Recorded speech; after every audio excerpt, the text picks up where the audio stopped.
Pesan Nabi SAW dalam hadis Al-Bukhari, "Man lam yada' qaul az-zuri wal 'amala bihi, falaysa lillahi ta'ala hajah fi an yada'a ta'amahu wa syarabah."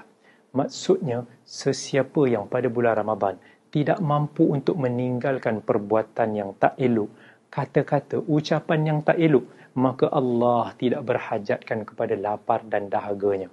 Kerana puasa ini bukan sekadar kita menahan perut kita, menahan lapar dan dahaga, tetapi kita melatih diri kita, menahan diri kita daripada syahwat, menahan daripada melakukan perkara-perkara yang Allah haramkan. Seperti mana kita mampu menahan diri kita pada bulan Ramadan, begitu juga selepas Ramadan kita konsisten istiqamah dalam kebaikan, insya-Allah. Kehidupan lebih baik bersama.